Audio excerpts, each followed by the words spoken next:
Bueno, me emociono yo, pero le pertenece a la señora Claudia Piñeiro.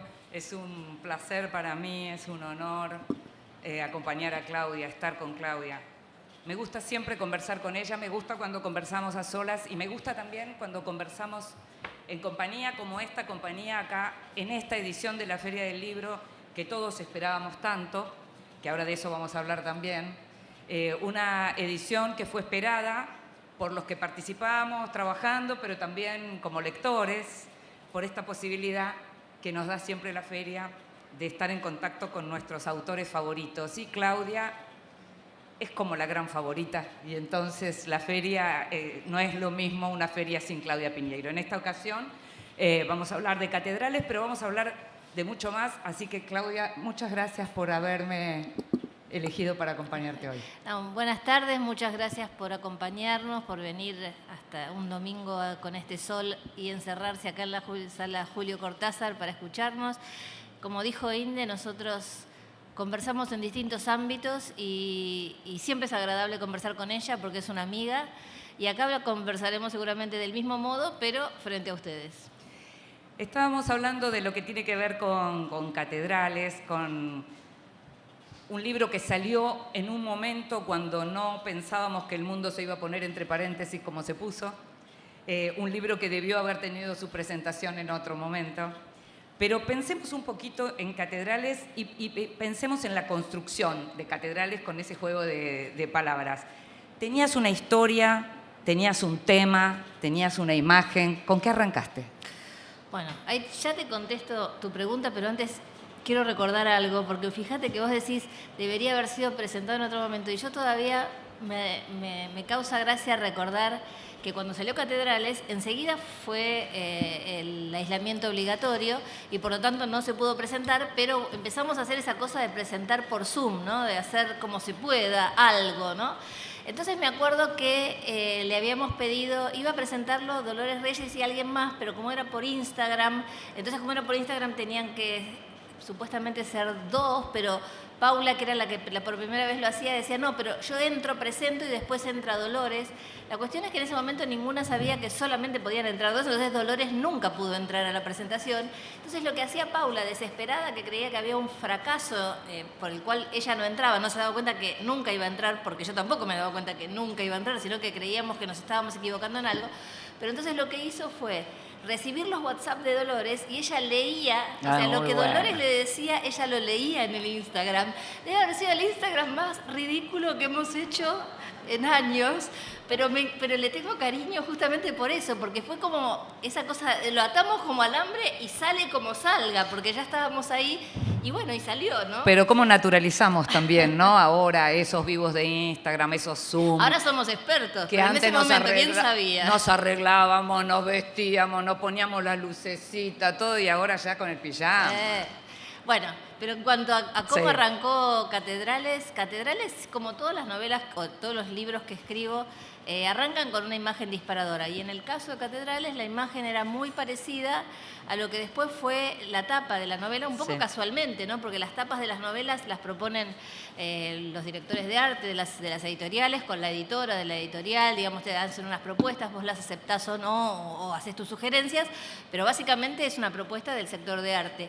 Y la propuesta que me hicieron en este caso era muy parecida a esa imagen disparadora, que era una joven entrando a una iglesia, mojada, esperando un reparo que no llegaba. Esa era la imagen. Entonces yo después dejo la imagen que quede en mi cabeza, que macere, empiezo a ver cómo hablan los personajes. Bueno, esta chica que está ahí sola, ¿con quién está? Y entonces estaba con una amiga, pero ¿quién es su familia? Y aparece esta familia de 3 hermanas.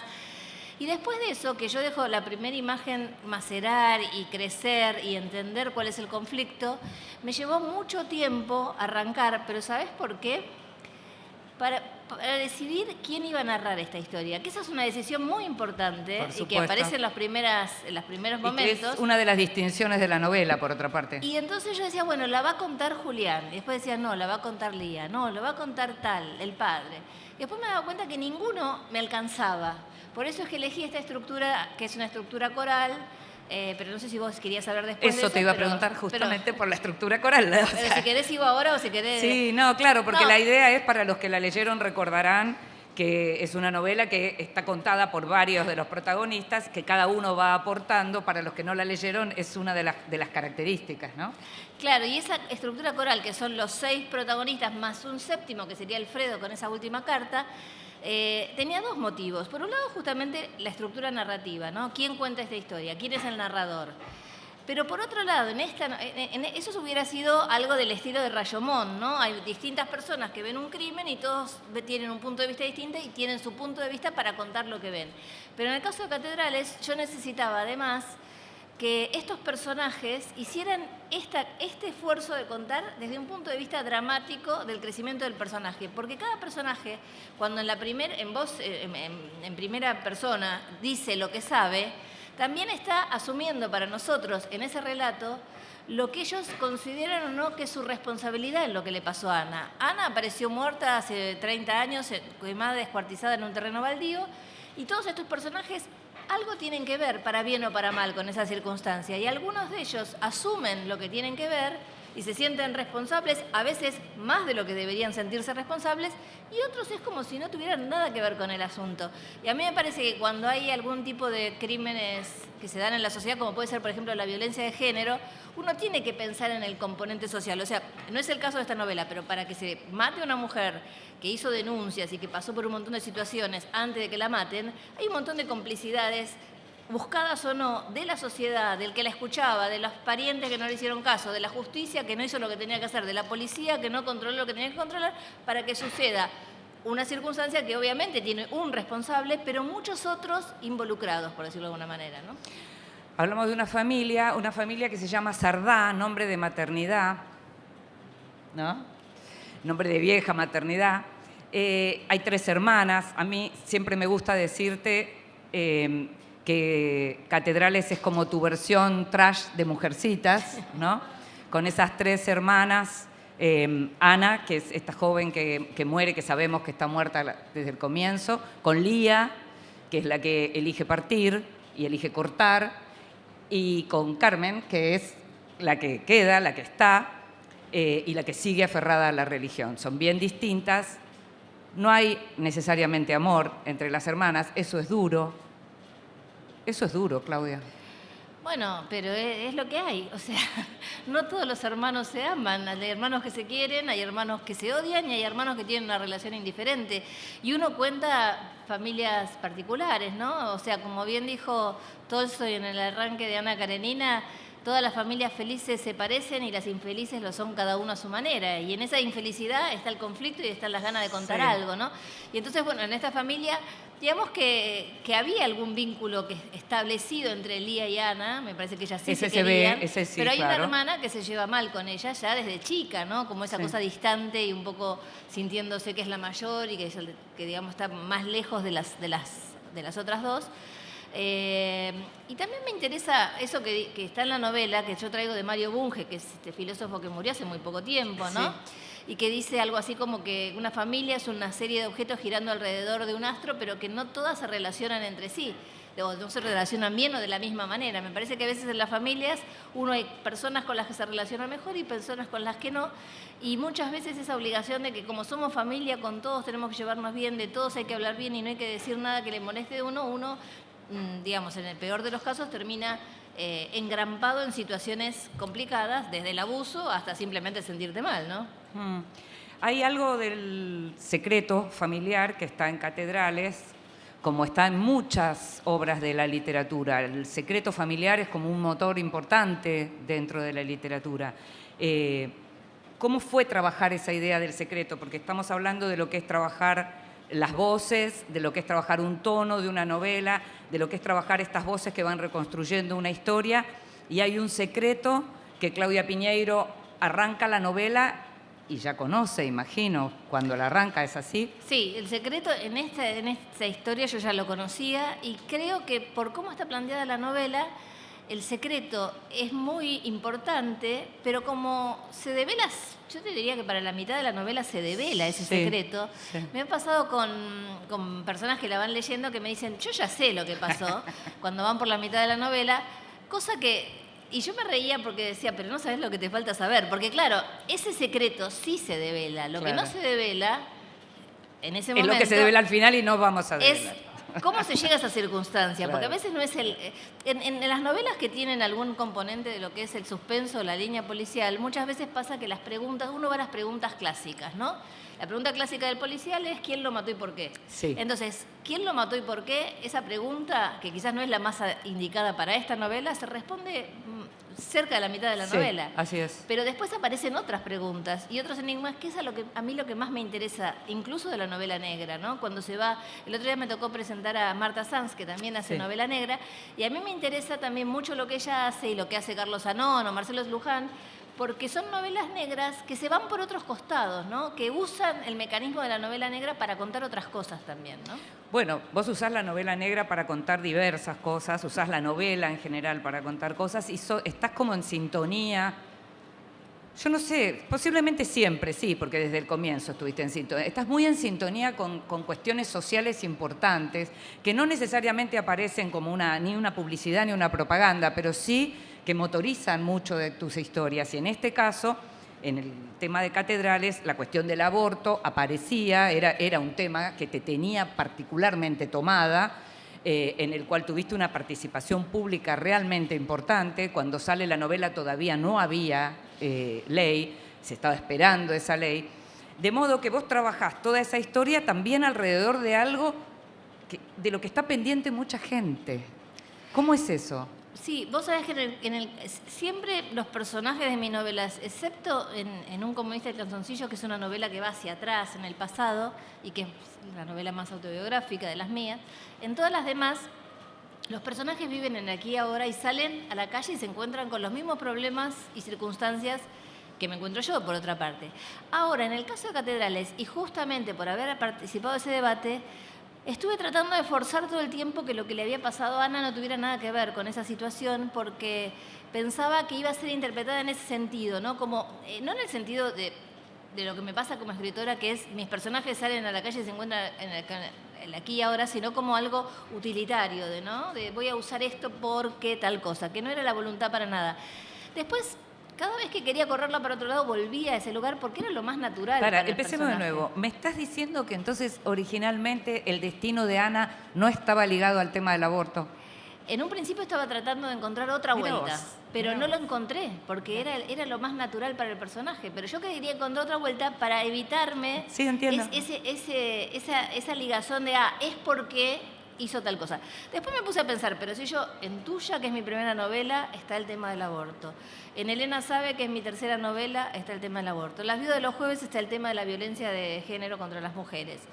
En los cuentos, en Basura para las gallinas, está el tema del aborto. En Una suerte pequeña está el deseo el tema del deseo de no ser madre. Ser ¿no? o no ser madre. Entonces exacto. Es un tema que a mí me viene desde lo primero que escribí, solo que como no había un debate sobre el asunto, quizás no se prestó atención que estaba en casi todo lo que escribía, pero estaba. Cuando apareció el debate y aparece Catedrales, puede ser que alguien haya dicho, fue por esto, pero el que me venía leyendo de antes notará o habrá notado que era una preocupación permanente, y que es una preocupación permanente porque tiene que ver con la situación de las mujeres en el mundo, básicamente, no con el hecho del aborto en sí mismo, sino la situación de las mujeres en el mundo. Miremos para el norte hoy. Y si miramos hoy hacia el norte, es una situación complicadísima, porque muchas veces... Justamente, mira, cuando escribía Catedrales, que a veces conversando con amigas en común que tenemos en España, que me decían, claro, para ustedes este tema sigue siendo muy importante, como si para ellas ya no lo fueran. Y así como en Estados Unidos están a punto de perder algunos derechos relacionados con este tema, en España Vox todo el tiempo está planteando este tema. Sí, esa idea de que uno cree que los derechos adquiridos se mantienen por siempre, ¿no? Porque en algún momento... Es que parecería que si evolucionamos así debería ser, pero no. Pero no es. Estamos hablando por supuesto, de una novela que además se mete y de lleno con cuestiones que tienen que ver con la Iglesia Católica. Vos muchas veces comentaste que fuiste creyente hasta los 26 años, y lo que uno lee, no solo en tus novelas, sino en tus posturas en relación con la Iglesia, justamente habla de una persona que estuvo cerca. Hay una pelea ahí, hay una pelea casi apasionada, ¿no?, de alguien que estuvo muy cerca. Contame un poco eso. Bueno, acá hago el paréntesis como que estamos conversando como conversamos nosotras y te pregunto, ¿leíste el artículo de hoy de Rosa Montero en El País? ¿Lo leíste? que se llama no sé qué de la suegritud, Sí, en sí, función sí, a, sí. a unos comentarios que hizo el Papa sobre las suegras. Es que Es muy gracioso el artículo, pero es está verdad, muy bien. claro, claro. Bueno, paréntesis. Sí, mi familia es una familia católica, venimos de una tradición católica. Mi bisabuela iba a misa todos los días, mi abuela iba a misa los fines de semana, mi mamá iba a misa los fines de semana, yo fui a un colegio de monjas. Pero a su vez en mi familia estaba mi papá, que si bien era católico de tradición, tenía una cabeza un poco más libre, entonces no es que había una obligación ni normas tan estrictas, pero las conozco, y como la estricta soy yo, cuando yo era católica en serio, ¿no? Entonces si yo iba al colegio de monjas y tomaba la comunión y tomaba la confirmación, etcétera, etcétera, y me confesaba y demás, yo cumplía con las normas, hasta el día que dije, no, la verdad que voy a reconocer que no tengo esta fe. Entonces, si no tengo esta fe, no tengo por qué tampoco Pero eso sujetarme. tuvo que ver, digamos, el comunista en calzoncillos dejaba hacer, pero tu separación de la iglesia tuvo que ver con la desaparición del comunista en calzoncillos. Sí, porque así como Lía en la novela dice, bueno, cuando se murió Ana me di cuenta que podía confesar que no creo en Dios, a mí me pasó cuando se murió mi papá. Claro. O sea, cuando se murió mi papá, es como que dije, y si yo no creo en Dios, ¿por qué tengo que seguir diciendo que creo en Dios, no? Y yo no creo en Dios, dijiste en ese momento, pero ya lo habías advertido entonces. Vos sabés que David Lodge, que es un autor que me encanta. Sí, yo sé que te gusta. Tiene yo creo que, no me acuerdo en cuál de sus libros, me parece que Somos Todos Buenos, no me acuerdo en cuál de sus libros, que él dice que justamente el tema de alejarte de la religión es un poco como cuando uno sabe que Papá Noel no existe, pero tardás. Viste que los chicos tardan, empiezan a decirlo, vienen y te preguntan, pero están esperando que le digas sí existe, pero, y se van a jugar de nuevo. Papá Noel no existe, pero los Reyes Magos sí, ¿no? Claro, también. Una necesitan. Algo.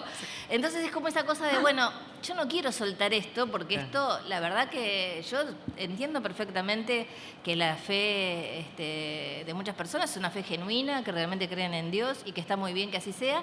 Y además, en cierto punto, envidio esa posibilidad porque te debe dejar mucha más tranquilidad con respecto a uno de los interrogantes que no podemos resolver los humanos, que es la muerte, ¿no? Sí. La finitud de la vida, que algún día no estaremos más.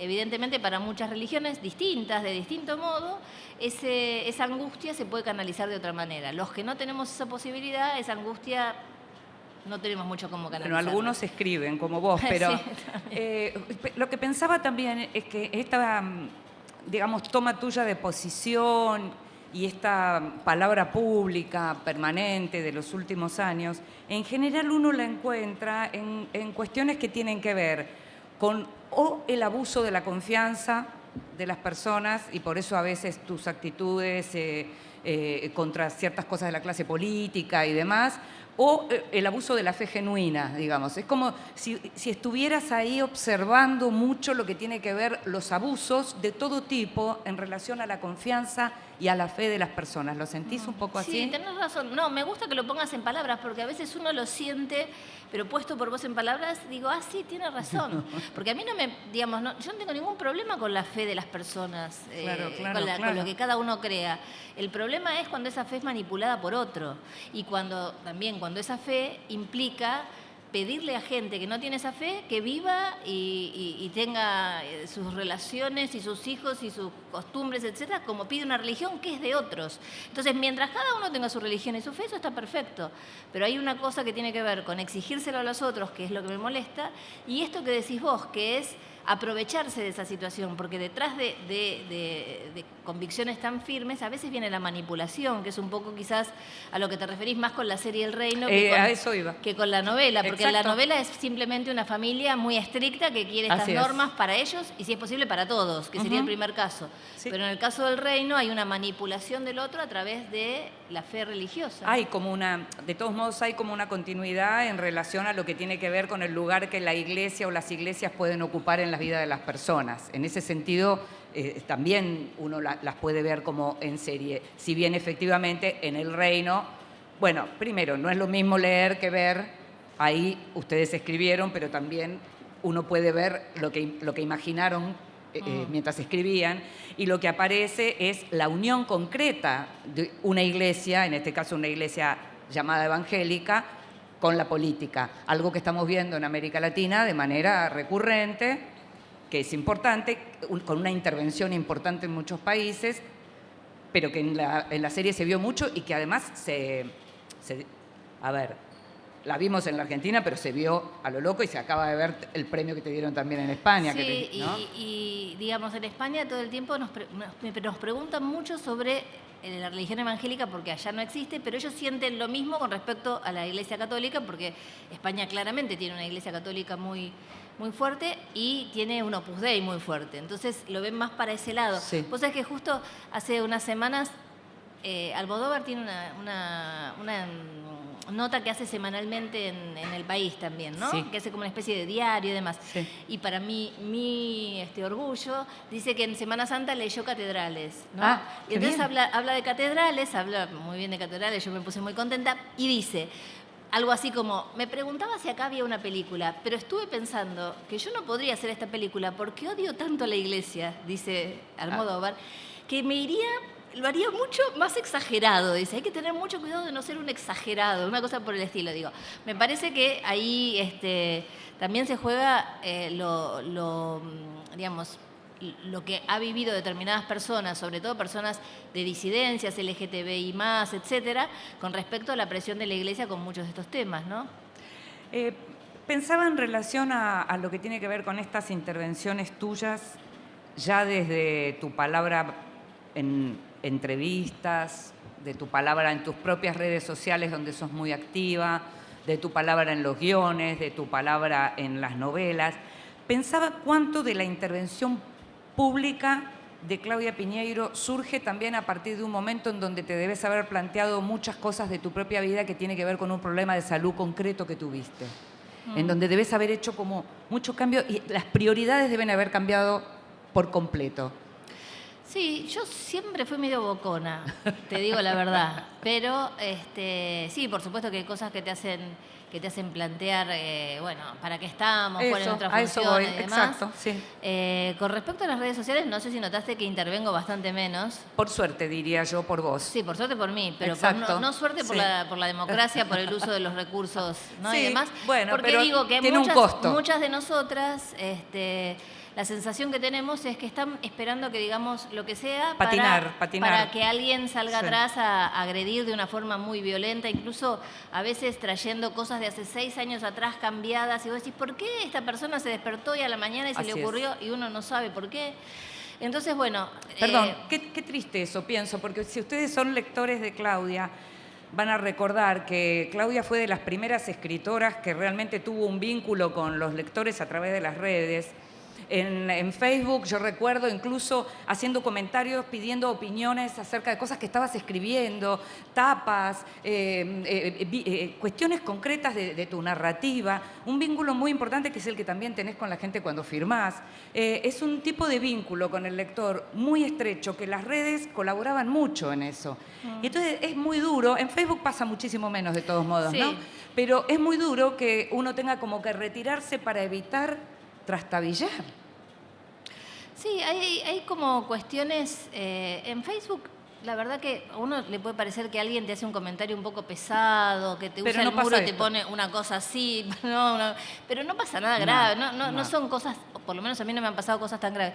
Peor es en Twitter, ¿no? Donde una persona que generalmente tiene muchos seguidores pone algo y atrás salen 200.000 a sumarse sobre eso.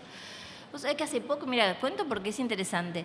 Hace poco yo estaba paseando por Tenerife, porque había ido a la Feria del Libro de Tenerife, y veo que me empiezan a nombrar con una nota de Infobae, de hace Uy, ya 4 sé, y ahora años atrás. voy a contar exactamente qué pasó con esa nota. Sí. 4 años atrás. Esa nota era una nota en la cual Infobae toma el discurso que yo doy en el Congreso de la Lengua, lo copia tal cual, o sea, transcribe el discurso, cosa que está muy bien, para darme el crédito de que era mío, pone mi foto y dice Claudia Piñeiro, y luego el editor pone un copete que dice el emotivo, no sé qué, Claro, un elogio. había un adjetivo Sí, como si fuera el favorable. emotivo discurso de Claudia Piñeiro en la feria. En ese momento, cuando sale la nota, un montón de gente, trolls, no sé qué, de todo un poco, salió a decir, bueno, pero ¿quién te crees que sos? Que vos misma decís de tu discurso que es emotivo. Obviamente cualquiera que entiende un poco cuando lee eso se da cuenta que eso lo puso un editor, no, bueno, pero en el afán de Pero lo molestar- cambiamos al toque. Claro, pero 4 años después Eso ya está cambiado porque ellos lo cambiaron, pero lo que aparece es la foto de aquel. Sí. La foto de aquel no está cambiada porque es una foto. Entonces aparece la foto de ese artículo en el diario 4 años después y yo bajaba por Tenerife y decía, ¿a quién se le ocurrió? ¿Qué habré hecho yo hoy? Eso me preguntaba. Digo, ¿qué habré hecho yo para que alguien se levantó esta mañana y dijo, voy a poner esto y voy a pedirle, porque no es que se le pide, pero automáticamente atrás hay 200.000 que salen a decir lo mismo, ¿no? Entonces, con mis amigos periodistas empezamos a ir el camino hacia atrás, hacia dónde era. ¿Quién lo había disparado, digamos? Y es el secretario de Comunicaciones de un municipio importante del conurbano. Entonces, como yo conocí a alguien que lo conoce, le dije, pregúntale por qué se le ocurrió a un secretario de Comunicaciones de un municipio del conurbano esta mañana poner esto. Entonces la persona que me conoce le lo escribió y le dijo, che, te quiero hablar de tema Claudia Piñeiro. Y la persona esta le contesta, ¿y quién es Claudia Piñeiro? Entonces se dice, ¿cómo? Pusiste, a ver, mándamelo que no me acuerdo. Le manda el tuit y le responde, no, lo que pasa es que todas las mañanas con mi equipo de la Secretaría de Comunicación de un municipio de la provincia de Buenos Aires, buscamos qué cosas hacen mal los periodistas para ponerlo y así generar un mejor periodismo. Muchas gracias, habría que... Voy a tomar ¿Qué tal? nota. ¿Qué te parece? Vamos a tomar nota. Y caí yo ahí. Mencionabas Tenerife y la verdad que si nos pusiéramos a hablar de la cantidad de premios que venís recibiendo en general desde que arrancaste con la literatura, Claudia, pero en los últimos años y no solo con la literatura, son muchos. Me pregunto, no solo qué sentís con esos premios, que bueno, uno puede intentar ponerse en tu cabeza y en tu corazón, pero sí, conociéndote, ¿qué sentís cuando ves que públicos que no tienen nada que ver con esta señora nacida en el sur del conurbano bonaerense, que vive en la Argentina, que escribe sobre la Argentina, es reconocida afuera y sus textos son leídos afuera y disfrutados y elogiados afuera? ¿Qué sentís con eso? Bueno, eso es muy impactante, porque uno piensa, qué raro, todas estas historias que uno siente también locales, aunque querés hacer algo universal, ¿no? Ahora, a partir de que quedé como finalista del Booker Prize, que es un premio internacional muy importante, eso me permitió que aparecieran ofertas de traducciones a otras lenguas, ¿no? Coreano y Moravia y no sé qué, que no estaba traducida, y yo pensaba... Cuando la gente lea esto, ¿qué pasará? ¿No? Porque además, por ejemplo, en esa novela, que puede ser muy universal, hay toda una parte que son todas las estaciones de tren del Roca. Y digo, el coreano va a estar leyendo Lanús, Lomas, Temperley, y va a decir, ¿qué es esto? Bueno, eso te iba a preguntar por Elena Sabe, porque que es la novela que está en este momento en esa lista prestigiosísima, traducida al inglés. Y con todos los cambios, desde que vos escribiste Elena Sabe hasta ahora, todos los cambios que tienen que ver con el modo de observar las enfermedades, pero también con el mundo de las mujeres, digamos. ¿Vos pensás que la celebración tiene que ver porque se la lee en inglés? ¿Pensás que se están leyendo cosas en Elena Sabe que antes no se leían, que si uno la lee ahora en castellano por primera vez las puede ver de un modo distinto? Vos que sos además una lectora muy aguda en ese sentido. ¿Qué pensás que pasa con la lectura de Elena Sabe hoy? Yo creo que pasa como siempre los fenómenos son multicausales, ¿no? claro. Pero creo que por un lado hay novelas que necesitan su tiempo. A lo mejor en el 2007 había cosas que yo había puesto en Elena Sabe que alguien ni interpretó o no, las pasó, porque en general lo que escribo tengo la sensación que lo podés leer en un plano, lo podés leer en otro plano, lo podés leer en otro plano. Algunos de esos planos a lo mejor pasaron de largo y hoy se puede bajar a esos planos.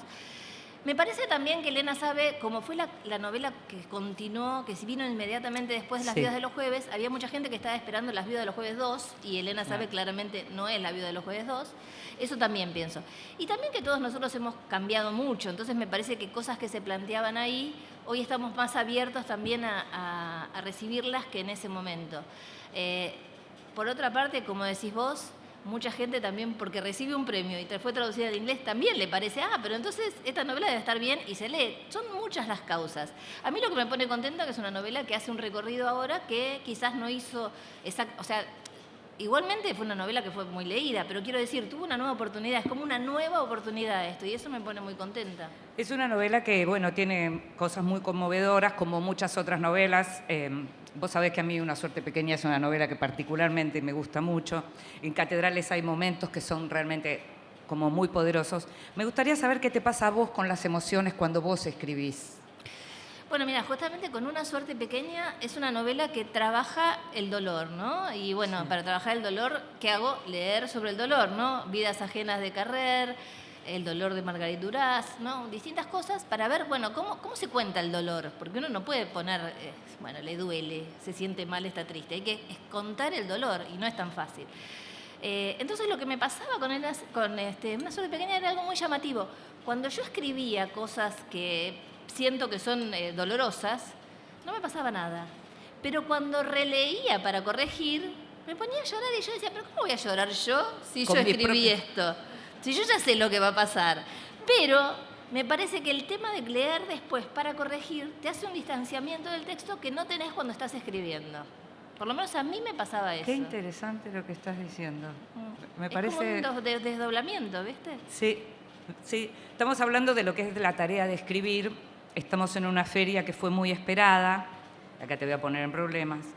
Estamos en una feria que fue muy esperada, que todos los que trabajamos en el mundo del libro esperábamos mucho, que tuvo una presentación que también esperábamos mucho y con un discurso que dio mucho para debatir, lo cual está muy bien, pero que a alguna gente la dejó bastante dolida también.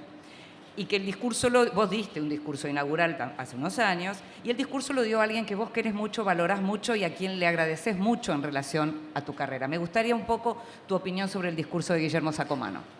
Bueno, ya en su momento algo dije, pero yo, como vos decís, es mi maestro, yo le tengo mucho respeto, y yo no tenía dudas que el discurso de Guillermo Sacomano iba a ser un discurso que iba a ir por los lugares que fue. Me parece que cuando uno invita a un escritor para abrir una feria, sabe a quién está invitando, y si no sabe es un problema del que lo invita, pero digamos, no creo que nadie que sepa más o menos qué es lo que piensa Guillermo Sacomano y qué es lo que dice cuando está frente a un micrófono, se haya sorprendido por el discurso. Entonces, por algo vos lo invitás y querés que tenga toda la libertad, porque además yo sé por él y lo sé por Ezequiel Martínez, que tuvo toda la libertad para decir lo que quería.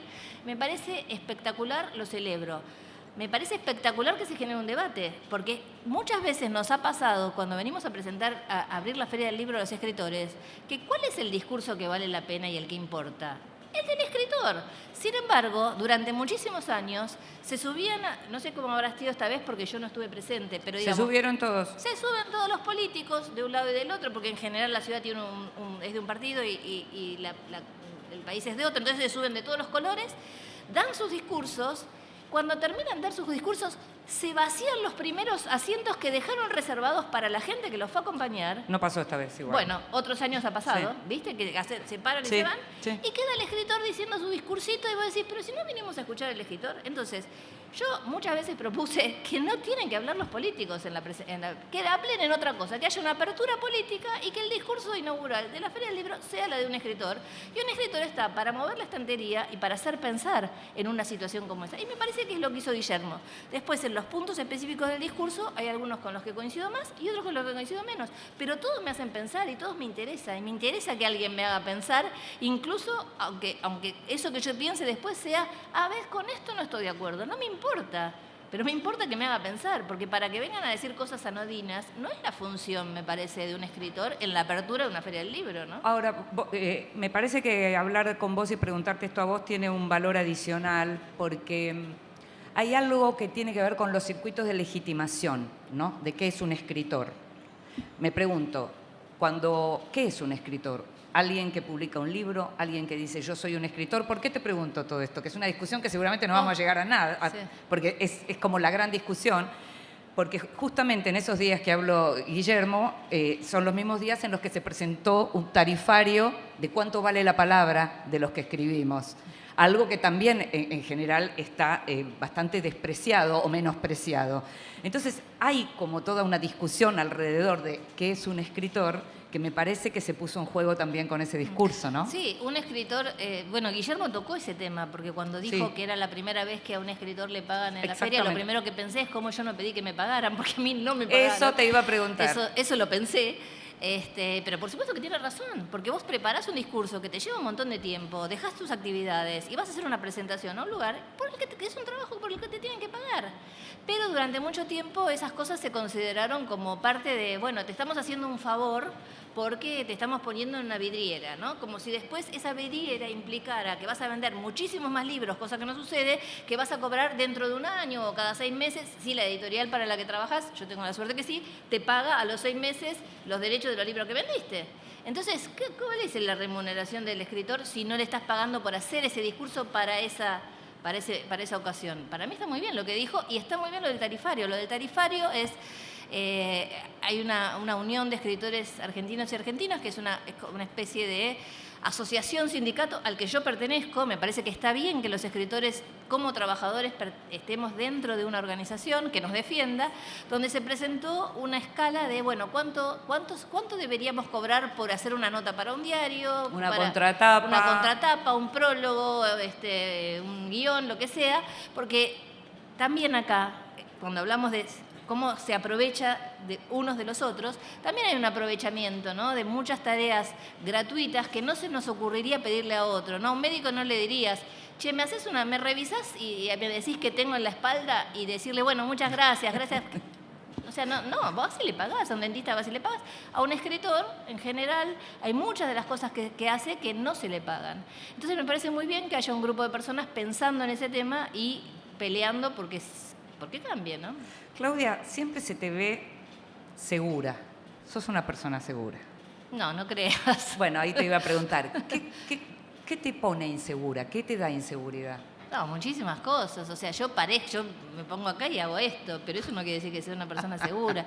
No, y además cuando uno presenta un libro, sobre todo en este caso Catedrales, hizo tanto recorrido que yo ya sí vengo segura porque ya sé lo que le pasó a los lectores, sé lo que pasó acá, lo que pasó en otros países, etcétera. Pero cuando vos venís a presentar un libro por primera vez, es una situación mucho más comprometida desde la seguridad, porque vos no sabés lo que le va a pasar a los otros. Y la novela que estoy escribiendo no sabés lo que le va a pasar a los otros. ¿Te sigue pasando eso con cada novela? Sí. O sea, la inseguridad de qué va a pasar cuando el otro reciba este mensaje, ¿le va a interesar, no le va a interesar? Eso sigue siendo exactamente igual.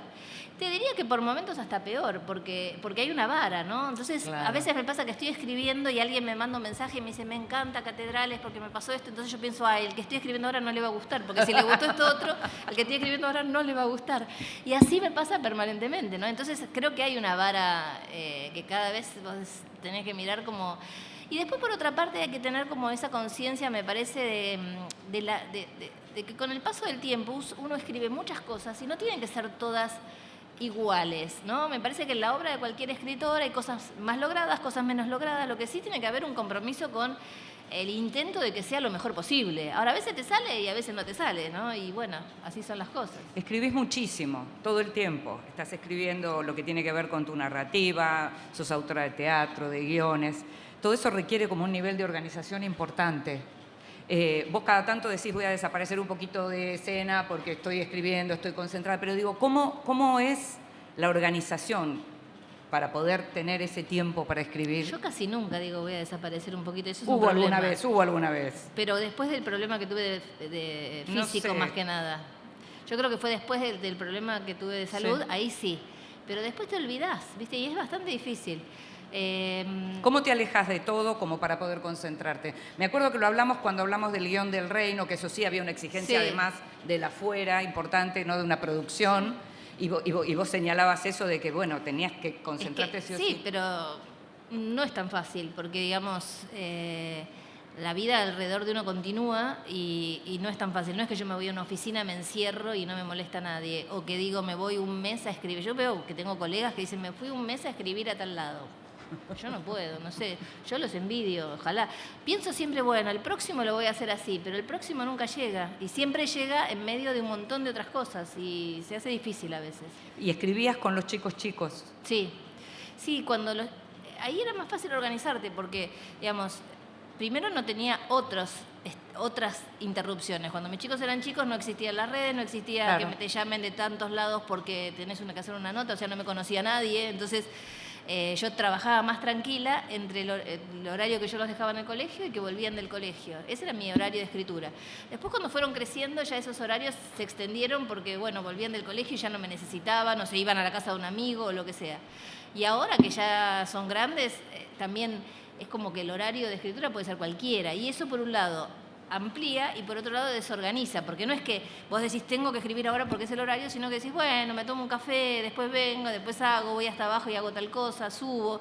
A veces te desorganiza más cuando no tenés esa presión de que es solamente esas horas las que podés escribir, ¿no? Tenés 3 hijos que son grandes. ¿Cómo te tomás sus observaciones, a lo mejor sus críticas, sus cuestionamientos, sus comentarios? ¿Qué lugar tienen en tu vida? Mira, con respecto a la literatura, ¿no? O sea, sí, a la literatura y a lo que sale de vos en sí, términos de creación, ¿no? En cuanto a lo que escribo, varias veces los borradores los han leído algunos de mis hijos y me han hecho comentarios y eso me parece válido y es como un lector más que lee. Cuando era chico, muy chiquito, uno de mis hijos agarró Tuya, creo que era, y empezó a leer la primera página y me dice, mamá, este libro no se lo des a la maestra. Y le digo, ¿por qué? Dice, porque dice culo. Entonces, bueno, también pasan esas cosas. Después me pasó, por ejemplo, con Las viudas de los jueves, que otro de mis hijos viene y me dice, en Las viudas de los jueves hay un chico que mira por una ventana y ve a un vecino que tiene una relación sexual ambigua con un perro. No se ve que pase nada, pero hay una situación, el tipo está mirando porno en la pantalla, eso sí se sabe, y aparece un perro y hay una situación ambigua. Entonces, mi hijo me dice, che, mamá, ¿es cierto que en Las viudas de los jueves hay un tipo que tiene algo con un perro? Y yo me quedé como... Y le dije, bueno, no, más o menos, no sé qué, es ambiguo, no sé qué cuánto. Y entonces le digo, ¿pero por qué me decís no? Porque me dijo Laurita, que era una compañera de él, me dijo Laurita que pasa eso en la novela. Y yo entonces empecé a pensar en Laurita, en la madre de Laurita, claro, en las amigas de Laurita, en la madre de las amigas de Laurita. Y entonces le digo, ¿y qué dijo Laurita? ¿Le molestó? Dice, no, le dice que es la mejor escena de toda la novela. Entonces digo, bueno, uno, qué sé yo, a veces se hace mala sangre y después no suceden estas cosas. Pero esos son comentarios como de ese tipo. Después, por ejemplo, este mismo hijo se fue de viaje cuando era chico, tenía 15, 16 años creo, se fue de viaje con el padre y cuando vuelve se había llevado Betty Boo y me dice, yo no sabía que vos tenías buen humor. Qué Otra, bueno ¿no? eso, O sea, qué bueno eso. Así que bueno, me las tomo, viste, hay que ponerle el pecho a los comentarios. Te escucho el tono y todo eso y me acuerdo cuando mi hijo el menor leyó Relato de un náufrago y volvió y me dijo, ¿ves? Este sí escribe bien, me dijo. Como diciendo vos no. No llego a tenía decir. que ver conmigo, sino con todas las cosas que quería yo le hacía leer. Pero ese dice, este sí escribe bien. Hablábamos de todo lo que haces, escribís también teatro, y recientemente a mí me resultó muy interesante, me gustaría que me cuentes qué te pasó a vos con el libro de Fantasmas en Escena de Mariana Eva Pérez, que trabaja con la figura del desaparecido en un corpus de obras de teatro en un ciclo determinado, e incluye una de tus obras que está en Cuánto vale una heladera y otros textos que salió recientemente. ¿Qué te pasó con eso? ¿Cuándo supiste vos que Mariana iba a trabajar? Mariana es la princesa montonera, tal vez la conocen, ya que hablamos de las redes. Sí. Bueno, a mí yo sabía que ella había trabajado con la novela porque este libro que ella saca es, si no me equivoco, parte de una tesis que es ella su tesis, hizo. exactamente. Es su tesis doctoral, sí, ¿no es cierto? Sí. Entonces yo ya sabía que ella había trabajado con la obra y a mí me emocionó muchísimo porque uno no sabe, el teatro tiene algo mucho más efímero, ¿no? O sea, un libro está y está en tu biblioteca. Ahora mis obras de teatro también, están, pero quiero decir, tiene una cosa de efímero, ¿no? Ella no había leído la obra de teatro y por eso ella había visto la obra de teatro. Y eso efímero es que suben personas a escena y dicen un texto y eso se terminó, ahí, terminó. Entonces uno no sabe qué pasa después con todo eso. Particularmente con Un mismo árbol verde, que es una obra que hace un paralelo entre el genocidio armenio y la dictadura militar en la Argentina, una familia que le pasó las dos cosas, ¿no? Cuando estaban en Armenia atravesaron el genocidio armenio y en Argentina tuvieron una hija desaparecida. Esta historia, que a mí surgió de unas charlas con una amiga, con Luisa Iraebedian, y que hoy la fundación que lleva su nombre, lleva esta obra a todas partes. Uno cuando la hicimos no sabíamos qué iba a pasar con esa obra. Luisa en su momento me había dicho, hagamos una película, ¿viste? Así, una película. Después nos dimos cuenta de una película. Finalmente ella murió en un accidente y con su hermana lo que se planteó es, hagamos una obra de teatro, que es más fácil hacer una obra de teatro, ponerla en escena, tiene menos presupuesto, etcétera. Cuando pusimos la obra, la idea, que fue en el Teatro Pairó la primera vez, sí, la idea era, esto va a durar 3 meses, con toda la furia. Y fue una obra que estuvo en el Teatro Pairó más de un año, que hizo recorridos por toda la Argentina y que se sigue dando. Entonces, siempre me dio como muchas sorpresas gratas, ¿no? De esa vida que continúa de la obra. Y en el caso de Mariana Eva Pérez. Mariana Eva, sí, porque como es raro, ¿no? Mariana sí. Mariana Eva Pérez, cuando supe que era su tesis doctoral, dije, ¡ay, qué bueno! Y además creo que está una de Ariel Farease, que fue compañero mío sí, también, que me encanta que estemos sí, los dos en ese análisis que ella hace.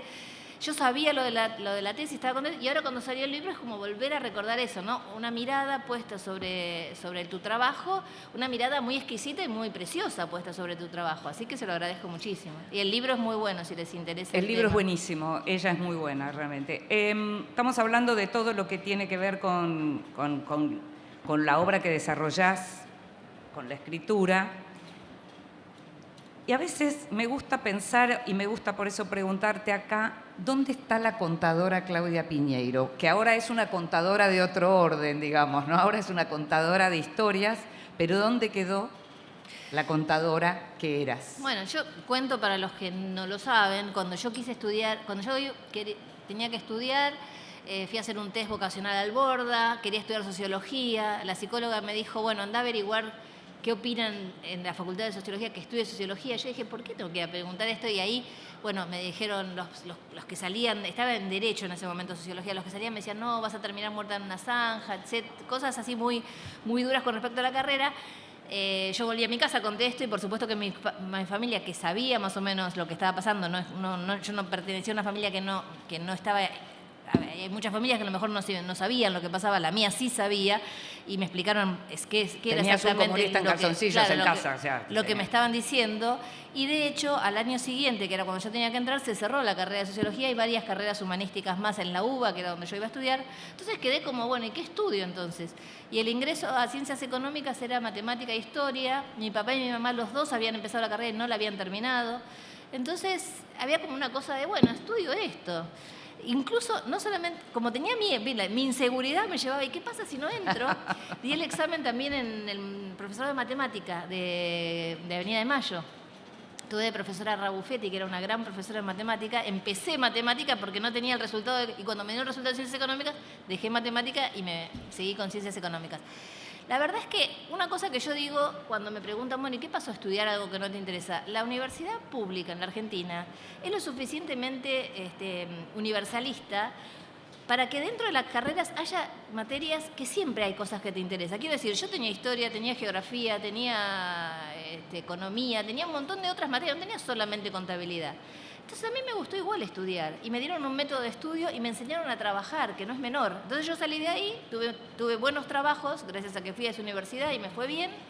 Y con esos trabajos pude ahorrar como para después en algún momento decir, bueno, ahora quiero trabajar un poco menos y escribir.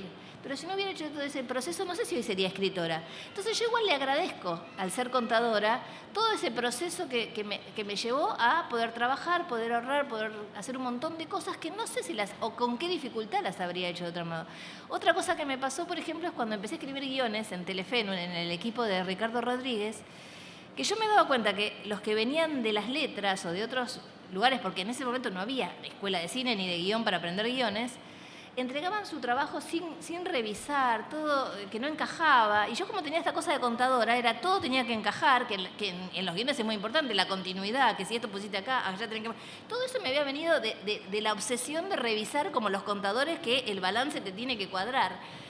No digo que sea lo más importante para escribir guiones, pero era una habilidad que los otros no tenían y entonces que me lo destacaban como, mirá qué bien, cómo presentás tu trabajo, ¿no? Así que yo creo que saqué cosas que me interesan. O sea, obviamente hoy la carrera no me interesa, preferiría saber menos porque entonces cuando me llama el contador para preguntarme ciertas cosas, yo sé, lamentablemente, y entonces me pongo muy nerviosa. En cambio, si no supiera, ¡buah! Catedrales hizo un recorrido, viene haciendo un recorrido, decías recién, que te da como cierta tranquilidad a la hora de poder hablar de tu obra, ya estás en otra cosa al mismo tiempo. ¿Con qué te encontraste como respuesta de los lectores algo en lo que no habías pensado, por ejemplo? ¿Qué devolución hubo, si es que hay alguna, en donde te hayas encontrado con, esto no lo había pensado antes? ¿En Catedrales? Sí, con Catedrales. No sé si no lo había pensado, pero sí que había una inseguridad que tenía que ver con el personaje de Mateo. Porque Mateo es un personaje, digamos, los otros personajes me resultaba más ponerme en la piel de ellos, aunque sea de una asesina, no importa, pero, digamos, yo conocía ponerme en los pies de una persona que seguía las reglas del catolicismo a rajatabla. En cambio, el caso de Mateo, que era un joven... Generacionalmente estaba más cerca, pero Mateo era un joven, hijo de esta familia, con un montón de problemas de relación con esta familia, pero que además... no se encuentra a sí mismo. Entonces lo primero que me preguntaba era, bueno, ¿con qué lenguaje habla? Porque cuando uno elige una estructura de tantas voces, tenés que tratar de que no todas las voces sean iguales, porque si no todos es intercambiable. Si vos agarrás en una página y es lo mismo que lo diga uno que lo diga el otro, no está demasiado bien. Tenés que buscarle un tono y tenés que buscarle una forma de hablar. En el caso de Mateo yo usé frases más cortas, cortaba y iba para otro lado, más esta cosa de la actualidad de corte y A y corte y A y vas con un tema y vas con otro. Pero además lo que decía yo no sabía si estaba tan adecuado a las circunstancias. Pensaba que sí, porque bueno, también hice investigación y también conozco un montón de jóvenes de esa edad, pero siempre me quedó como esa inseguridad. Y tuve muchos mensajes de chicos que lo que me decían es, yo soy Mateo, Mateo en mi familia. Entonces, por un lado, a mí me devolvía la seguridad sobre el texto, me ponía contenta porque me daba seguridad sobre el texto, y por otro lado me obligaba a contestarles con dedicación, porque realmente ser Mateo no debe ser fácil en ninguna familia, y entonces me parecía muy amoroso de parte del otro, ¿no? Decirte que estabas pasando por una circunstancia como la de este personaje y que merecía que yo le dedicara el tiempo correspondiente para contestar a eso, ¿no? Algo que aparece en Catedrales tiene que ver con el tema de los amores prohibidos, de distinta naturaleza. ¿Es algo que te atraía o te atrae siempre como lectora pensar en la idea de amores prohibidos? La prohibición en sí misma, ¿no? Porque la prohibición a veces tiene que ver con cosas tan prejuiciosas que uno no termina de entender, ¿no? Hay una cuestión del amor prohibido que tiene que ver con el celibato, que justamente también lo toca Rosa Montero en ese artículo que te digo, y esa cosa impuesta de bueno, ¿por qué hay que ser célibe? A lo mejor dentro de la Iglesia Católica.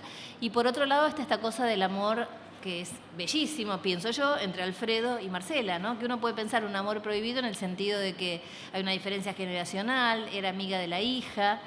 Pero yo creo que todo el mundo que lea esos pasajes se va a sentir contento por Alfredo y por ella. Sin embargo, fuera de la imagen, fuera de la novela, a lo mejor alguien te cuenta algo así y decís, ay, ¿cómo puede ser? ¿No? Porque uno tiende a ser muy prejuicioso. Vos lo que estás diciendo es que dentro del mundo de la novela, cuando uno crea como las condiciones, cuando uno está ahí adentro, es como una especie de cápsula en donde valen cosas que en la vida por ahí no. Es que yo creo, más aún, yo creo que leer cosas así te deberían servir para pensar, si eso te aparece en la vida real, pensar, bueno, y necesariamente esto está mal. Claro. Esto está mal, porque si yo no sé bien cómo viene esto, ¿por qué está mal esto, no? Entonces me parece que la literatura en general, no digo que Catedrales, la literatura en general es una máquina de hacerte poner en el lugar del otro. Y vos, puesto en el lugar del otro, comprender por qué hace determinadas cosas. Y a lo mejor es al revés, ¿no? Más que decir, bueno, en la novela vale, aunque no valga en la vida, es bueno, pero si esto acá cierra, ¿por qué no cierra afuera? Quizás no tengo todos los datos necesarios para saber que cierra, quizás no me importa, ¿por qué me importa a mí si cierra o no, si es para los demás? ¿Fue difícil escribir a Marcela, escribir la historia de Marcela con esa enfermedad que tiene, con eso que le quedó, esa condición que le quedó después del accidente? Lo difícil fue encontrar el modo, la prosa, porque Marcela es una mujer que tiene un problema de memoria anterógrada, o sea que tiene una memoria de largo plazo, pero no de corto plazo. Recuerda lo que le pasó en la infancia, pero no qué desayunó la mañana, ¿no? O qué saco se puso y dejó en el perchero, eso no lo recuerda. Entonces, ¿cómo hago yo para contar eso en primera persona? ¿Cómo hago para contarle al lector que esta mujer quiere hablar y cuando quiere hablar va a buscar un recuerdo que no tiene? Y entonces tiene que hacer algo con eso, o inventa, miente, va y lo busca en una libreta, algo tiene que pasar, ¿no? Entonces usé mucho los puntos suspensivos y esta complicidad con el lector de que no sabes de lo que cuenta Marcela cuánto es así, cuánto está inventando para poder seguir con el relato. Vos tenés una hija mujer que vive en este tiempo de hoy, nosotras vivimos en otro tiempo, que ya pasó mucho tiempo, que no es principio, no es principio del siglo XX, pero bueno, los cambios son tan impresionantes que... ¿Cuáles son los mayores cambios que vos notás en relación a lo que pasa con las mujeres jóvenes de hoy, a cuando nosotras éramos jóvenes, que ya veníamos rompiendo bastante? En el medio, bueno, hubo una dictadura, pero digamos, se venía rompiendo bastante, pero los cambios son muy drásticos en los últimos años. ¿Cuáles son los más grandes que ves? Yo creo que hay muchísimos cambios con respecto a las mujeres, pero también, por suerte, también hay muchos cambios en generaciones jóvenes de los varones. Yo noto en general, ¿no?, que varones y mujeres jóvenes no están preocupados por temas que nos preocupaban a nosotros, no les importa con quién sale quién, qué es lo que hace de su vida. Me parece que hay como una posibilidad de vivir cada uno la vida que quiere vivir sin que el otro esté con el dedo acusador. Eso me parece fantástico, ¿no? Porque me parece que nosotros venimos de una época en la cual el dedo acusador todavía estaba muy, muy activo. Y ellos es como que todo es mucho más fluido en ese sentido, ¿no? Que cada uno haga lo que quiera. Eso es lo que me parece una de las cosas más beneficiosas. Y después, por otro lado, desde el punto de vista de las mujeres, lo que noto mucho en las edades de nuestras hijas es el no dejar pasar una, ¿no? Esa cosa de que nosotros te decían una estupidez y vos decías, no sé, a mí me han dicho en los trabajos, bueno, vos seguro que te ascendieron por los ojos verdes, ponele, ya nadie ve que tengo ojos verdes porque los tengo así, pero digamos, cuando era más joven, que me han dicho eso y vos te quedás calladita, así decís, este pelotudo, pero te lo decís para adentro, porque no lo podés decir fuerte. Hoy yo creo que, viste, le decís, pero qué ojos verdes, ni qué ojos verdes, y no sé qué, pero... Esas cosas yo creo que las chicas de hoy tienen como un registro de a mí no me vengas con estas cosas discriminatorias, no me vengas con esto que me está agrediendo, no me acoses, no abuses, todo un montón de cosas que nosotros tardábamos en reaccionar, porque además quedabas como la loca, ¿no? Como mirale, todavía que le dice de los ojos verdes y viene y se queda. En vez de agradecer, lo último que ya tenemos que ir cerrando, mencionabas antes que estás escribiendo una novela, que decís si le gustó Catedrales no le va a gustar, empezamos a hablar del tema de la inseguridad. Decime algo que me puedas adelantar de esa novela, que se pueda. Mira, hace un tiempo Guillermo Martínez me dijo, él daba un curso en Estados Unidos y llevaba para hacer ese curso Tuya. Y cuando volvió me dijo, vos tenés que hacer una continuación de Tuya. Otra cosa que a mí no se me ocurrió para nada. Y fue muy difícil hacerlo, por eso tengo tantas dudas. Porque vos imagínate que el personaje de Tuya, Inés, es una mujer que tiene que haber ido a la cárcel con lo que pasó y sale 15 años después a un mundo de mujeres totalmente diferentes. Entonces ella, que tenía un discurso absolutamente machista como mujer, estuvo 15 años en la cárcel y además sale a otro mundo, con lo cual no puede seguir con ese discurso. Hay algo ahí que tiene que haber cambiado, ¿no? Está muy, muy bueno. Gracias, Claudia. Gracias a todos ustedes. Gracias.